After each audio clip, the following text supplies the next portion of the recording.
Hello mga ka-anime! Welcome back sa ating channel. At bago tayo mag-umpisa sa panibagong kwento, mag-i-intro muna tayo.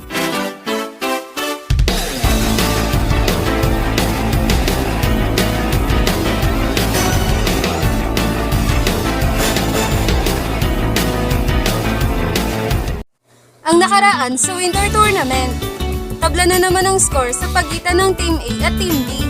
At nagpakitang gilas na nga si Sakuragi sa laban. Sa pagtutulungan nila ni Ryota, gumawa si Sakuragi ng isang pambihirang monster slam dunk na talaga namang nagpahanga sa mga kasamahan nito at mga coach. At dito na nagtatapos ang Chapter 140 ng Winter Tournament. Pero isang paalala lang muna ang aking bibitawang salita para sa inyo, na ang kwentong ito ay hindi pa napapatunayan kung isa nga ba itong fanmade o di naman kaya kasama talaga ito sa kwento ng slam dunk, sa kadahilanan na nabasa ko lamang ito sa isang site at walang anumang larawan na nakalagay sa mga ito. Tara, umpisaan na natin ang Chapter 141 ng Winter Tournament. Nakagawa nga si Sakuragi ng isang napakataas na alley-oop dunk na ikinamangha talaga ng buong manonood kahit pa ang ibang manlalaro ng Kanagawa. Subalit, hindi naman nagpapatalo ang Team B sa Team A. At dito ay nasabi na nga ni Maki na gagawa sila ng puntos kahit na anong mangyari. Habang si Fujima naman ay hinamon si Maki na kung kaya ba nitong lagpasan ang depensang ginagawa ni Fujima sa kanya. Kaya naman, nagwa one-on-one na naman si Fujima at Maki. Fujima, ito talaga ang gusto kong laban. Ang laban na ginagawa ang lahat para lamang maagaw sa akin ng bola. Ngayon, humanda ka na dahil gagawin ko din ang lahat para makalusot sa depensa mo. Yan ang sabi ni Maki. Sabay atake ng sobrang bilis sa depensa ni Fujima. Habang si Fujima naman ay agad na dumipensa ng mahigpit kay Maki. Buisit, ang lakas ng katawan nitong si Maki. Napapatras niya ako sa opensa niya. Hindi ko inaasahan na gagamitan niya ako ng lakas. Nakakaasar. Yan ang sabi ni Fujima sa kanyang sarili. Habang si Maki naman ay napapansin na nahihirapan si Fujima sa kanyang opensa. Mukhang nahihirapan na si Fujima. Ito na ata ang tamang pagkakataon para makalusot sa kanya. Yan naman ang sabi ni Maki sa kanyang sarili. Sabay dribble ng bola sa magkabilang binti ni Fujima. Habang si Fujima naman ay biglang nataranta na at hindi na alam ang kanyang gagawin. Kung sino nga ba ang kanyang uunahin, si Maki ba o yung bola? At nang napansin ni Maki na nalilito na si Fujima, bigla naman itong umikot ng sobrang bilis sa depensa nito. Sabay kuha ng bolang idrinibol nito sa magkabilang binti ni Fujima na naging dahilan para tuluyan niya ng maiwanan ang depensang ginagawa sa kanya ni Fujima. Mukhang nagkamali ata ako ng dinepensahan ng pangaharasa. Hindi kasi bagay ang pangaharas na depensa kay Maki dahil mas parang gusto pa nito nang hinaharas siya at mas komportable siya ng ganun ng depensa. Patay na, naiwanan niya na ako. Ngayon, 4-5 na ito. Sana kayanin niyo Team A. Yan ang sabi ni Fujima sa kanyang sarili. Habang si Maki naman ay patuloy lang sa pagdidribble ng bola papunta sa kanilang basket. Nang biglang ipinasa niya ng sobrang bilis ang bola papunta kay Akagi. At nang hawak na ni Akagi ang bola, agad naman itong tumalon at akmang gagawa ng isang slam dunk. Nang biglang ngumiti si Sakuragi, sabay tulak ng bahagya sa likuran ni Akagi na naging dahilan para mawala ito sa kanyang balanse sa itaas, na ikinagulat talaga ng gusto ni Hanagata. Sakuragi, tama ba yung ginawa mo? Bantay ko si Akagi, pero yung ginawa mong extension niyang kamay mo para itulak ng bagya si Akagi at mawala ito sa kanyang balanse. Yan ang sabi ni Hanagata. Habang ang referee naman ay hindi pumito dahil hindi naman niya nakita ang ginawang panggugulang ni Sakuragi na naging dahilan para mawala na ng tuluyan si Akagi sa kanyang balanse. At ang bolang hawak ni Akagi ay tumama na lang sa kanilang board nang biglang tumalon si Sakuragi. Sabay kuha sa bolang na isablay ni Akagi.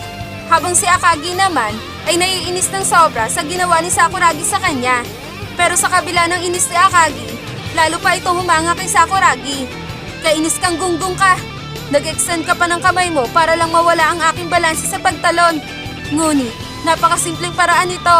At kahit hindi maganda ang ginawa mo, napahanga mo pa din ako, Sakuragi.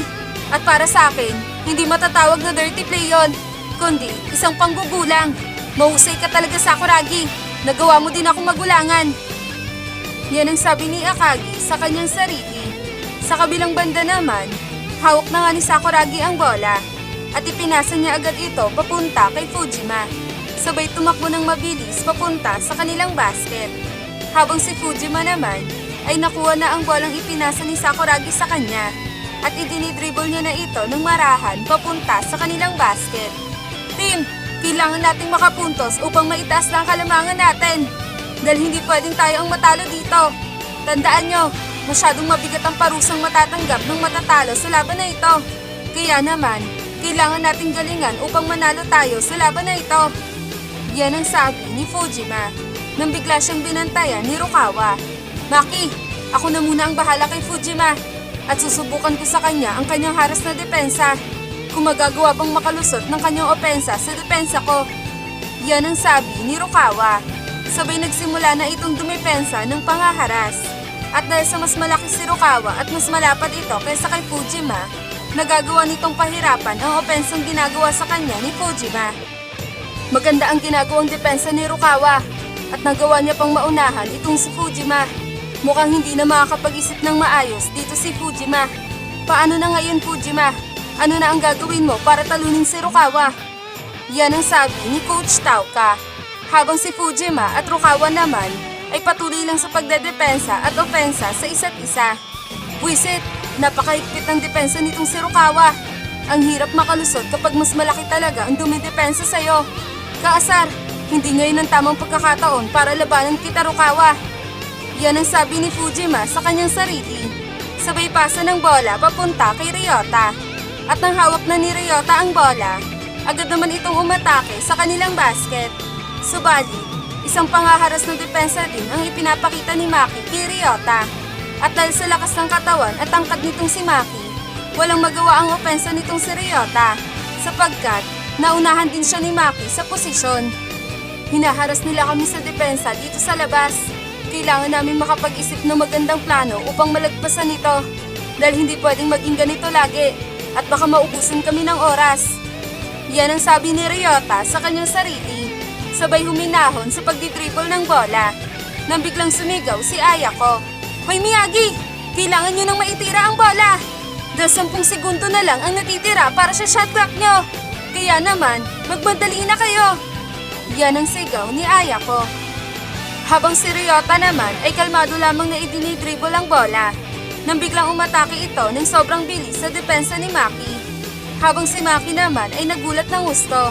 Dahil sa biglaang pag-atake ni Ryota sa kanya na naging dahilan para tuluyan ng makalusot si Ryota sa depensang ginagawa ni Maki sa kanya.